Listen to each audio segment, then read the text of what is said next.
علی محمد ہیں اسلام آباد سے، وہ کہتے ہیں جی دبئی میں آصف زرداری کی نواز شریف سے ملاقات ہو چکی ہے، قیاس آرائیاں کی جا رہی ہیں کہ ایک اور میثاق جمہوریت ہونے والا ہے، اگر واقعی ایسا ہوا تو پاکستان کو درپیش سیاسی و معاشی بحران ختم ہوگا یا مزید خوفناک ہو جائے گا؟ یہ بد سے بدتر ہوگا اور بدتر سے بدترین ہوگا۔ اس کی ایک وجہ، پہلا جو میثاق جمہوریت تھا اس نے کون سی توپ چلائی تھی؟ اسی بدبخت میثاق جمہوریت اور انہی لوگوں کی وجہ سے ملک یہاں تک پہنچا ہے۔ یہی اس کو ٹھیک کرنے آ گئے ہیں۔ کمال کی بات، اسی تار کے لونڈے سے دبا لیتے ہیں۔ یعنی جس نے برباد کیا اس کو کہا آؤ تشریف لاؤ ذرا ہماری آبادی ذرا، یہ آپ کے سامنے ہے، میرے منہ میں خاک، اللہ کرے ایسا نہ ہو، دعا ہے میری، لیکن دعا کے پیچھے لاجک ہونی چاہیے۔ آپ مجھے بتائیں، میں دعا مانگوں کہ اللہ پاک میں مینار پاکستان سے چھلانگ مارنے لگا ہوں، مجھے بچا لینا، لاجک؟ اچھا دنیا ساری اکٹھی ہو کے، ساری دنیا کے مسلمان اولیاء بھی اکٹھے ہو جائیں، جو مرضی کر لو آپ، صبح دوپہر شام مانگو، کسی ایک بندے کے بارے میں اس کو موت نہ ہے، وہ موت ٹل ہے بھائی، دعا بھی نہ یہاں۔ یہ کون لوگ ہیں؟ میثاق جمہوریت، کیڑی جمہوریت؟ پہلے تو یہ مجھے بتائیں نا، کون سی جمہوریت؟ ہزار بار کہا کہ لوگوں کو کوئی تھوڑی سی کوئی سمجھ آئے، جمہور عوام کو کہتے ہیں، عوام کا اس میں لینے دینا ہی کوئی نہیں، کوئی یہ لوگ ہیں ان کے کبھی ایک ایک سوٹ پہ دیکھو، نواز شریف کا جو ایک سکارف ہے نا، میں کیا بتاؤں آپ، ان لوگوں سے اگر آپ چیل کے گھونسلے میں ماس ڈھونڈتے رہو، بد سے بدتر ہوگا۔ پہلے انہوں نے ملک کھایا اسی کلاس نے، انہی طبقات نے ملک کھایا، جب کھایا گیا پھر انہی کو کہا کہ بھئی اس کا کیا کریں؟ اس نے کہا کوئی بات نہیں، عوام کی ہڈیوں سے گودا نکالتے ہیں، کھال ہم ان کی اتار چکے ہیں، عوام کی کھالیں اتار کے بیچ چکے ہیں، بوٹیاں ان کی نوچ کے کھا چکے ہیں، اب ان کی ہڈیوں میں ڈرل کر کے گودا نکالتے ہیں۔ یہ آج کل کیا ہو رہا ہے؟ ابھی یہ خوشخبریاں سنایا گیا، IMF نے قسط دی، قسط کیا دے دی ہے؟ انہوں نے لوگ بیچ دیے، قسط مل گئی، یہی ان کی شرط تھی، اور ان کا قطعاً کوئی قصور نہیں۔ ایک بنیا ہے، ایک ساہوکار ہے، اس کے اپنے اصول، آپ خود گئے ہو، وہ تو نہیں لینے آیا آپ کو گود میں بٹھا کے کیا مجھ سے قرض لو۔ ایک سے زیادہ سلطان نہیں رہ سکتا، یہ پاکستان جمہوری ملک شلک نہیں ہے، یہ لفظ فراڈ ہے یا فیشن ہے۔ تو یہاں چند سلطانوں کے درمیان لڑائی ہوتی ہے، یہ پہلے بھی ایک بڑی طاقت سے خوف زدہ ہو کے، خوف نے ان کو اکٹھا کیا۔ اب جیسے جیسے وہ خوف ختم ہوتا ہے، اگر ختم ہوتا ہے تو یہ اپنی اوقات میں آ جائیں گے، سوال ہی نہیں پیدا ہوتا۔ یہ تو سانپ اور بجو کی لڑائی ہے، سانپ اور پتہ نہیں ایک اور پتہ نہیں کیا ایک اور طرح کا جانور، اس کی لڑائی بڑی مشہور ہے، یہ سوال ہی نہیں پیدا ہوتا۔ یہ کبھی بھی ایک دوسرے کے ساتھ نہیں تھے، یہ آئندہ بھی ساتھ نہیں ہوں گے، یہ ایک وقتی ارینجمنٹ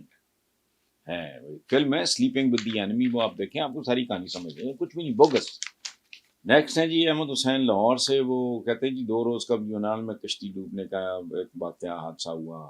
سینکڑوں پاکستانی ڈوب کے جہاں بخش، آپ ظاہر ہے کہ ملک کے حالات سے یہ نوجوان روز کے اندر جاتے ہیں، کیا اس واقعے پر پاکستانی سیاستدانوں کو شرم سے ڈوب نہیں مرنا چاہیے؟ وہ میں شرم سے ڈوب مرنا، اس کے لیے تو شرم ضروری ہے بھائی۔ وہ جاتے ہیں اس لیے کہ یہ ریاست، یہ ان کا خیال نہیں رکھ سکتی، ان کو 2 وقت کی روٹی نہیں دے سکتی۔ پہلی بات ہوئی ہے کہ ریاست کی مکمل طور پہ ناکامی ہے، جیسے کہتے ہیں نا فیلڈ اسٹیٹ، اور کیا ہونا ہے؟ ایک ریاست اپنے بچوں کو، اپنے شہریوں کو، شہری ہیں نہیں یہ رعایا ہے، تو 2 وقت کی اگر روٹی نہیں دے سکتے، ان کے بچوں کو بیسک تعلیم نہیں دے سکتے، ان کو ہنر نہیں سکھا سکتے، تو پھر لعنت ہے، ہر شے پہ ہی لعنت ہے۔ تو یہ بات آپ کی ٹھیک ہے، کچھ ان کا اپنا قصور ہے۔ دیکھو جو جاتا ہے وہ کوئی 40 50 60 لاکھ کا ماں کا زیور بیچے گا، باپ کی کوئی 2 کلے 4 کلے زمین بیچے گا، وہ 50 60 لاکھ سے اگر محنتی ہے اور احساس کمتری کا شکار نہیں ہے، آج بھی پاکستان میں گنجائش ہے، میرا دعویٰ۔ چھوٹی چھوٹی باتیں، کیوں نہیں وہ لگاتا ایک ٹھیلا یا ایک کھوکھا باقاعدہ اور جگہ شگہ لے کے یہ وہ سارا صبح اٹھے 3 بجے جائے منڈی لائے سامان کیلکولیٹ کر کے جس کا دل کرتا ہے آئے میں اسے سمجھا دیتا ہوں اس کے ساتھ 10 دن لگاتار جا کے منڈی سارا کام کروا دیتا ہوں دیکھتا ہوں میں کیا نہیں ہوتا لیکن نہیں پھر ایک اور وجہ ہے ہمارے ریٹ ریس مقابلہ ہے یعنی اچھا فلاں دا ماما تو فلاں دا چاچے زاد گیا تو فلاں دا تایا زاد گیا تو فلاں دا پھوپھی زاد گیا تھے تو بھی جا تو وغیرہ اس طرح کی بات ہے ملی جلی بات ہے لیکن بنیادی طور پہ یہ مکمل ناکامی ہے ریاست کی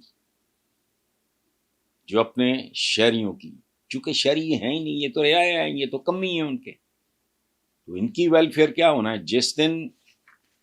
اس ملک کا جو حکمران ہے اس کا عوام جو ہے وہ کمیوں کی بجائے اس کے وہ بن جائیں گے شہری بن جائیں گے رعایا نہیں رہیں گے تو ہانی اور ہو جائے گی لیکن یہ تو ڈوب رہا پتہ نہیں ہے پرچم سرنگوں پرچم کہاں یار سرنگوں فراڈ اس پرچم کے سائے تلے ہم ایک ہیں یعنی مریم بھی ایک ہے اور ماسی برکتیں بھی ایک ہے بلاول بھی ایک ہے بابو محمدین فاقے کاٹتا وہ بھی ایک ہے کیا فراڈ ہے یہ پرچم سرنگوں اور پتہ نہیں سوگ منایا جائے گا سوگ منانے پہ کیا لگتا ہے تم نے تو اسی طرح خدیں پاڑنی ہیں اور اپنا چرخے اڑانے ہیں دیسی چکنی ہو سارا تمہارا تو کام ٹھیک ہے تم کیا سوگ لوگوں کو اور بیوقوف بنا رہے ہیں پرچم سرنگوں اور فلانا یہ وہی پرچم ہے نا جس کے بارے میں اس پرچم کے سائے تلے ہم ایک ہیں اوکے ایک ہیں کہاں جاتی عمریں ہیں کہاں رہنے کو جگہ ہی نہیں سرے سے ایک امرلہ بھی نہیں کہاں ایون فیلڈ انگلینڈ میں خربوں روپے کی جائیدادیں ہیں وہ پائرٹس آف پتہ نہیں کیا وہ لکھ لے کے وہ گورا بھی پاگل ہو گیا لیکن ہم تو بڑے ڈھیٹ اور بے شرم لوگ ہیں پھر ان کے بارے میں سوچتے ہیں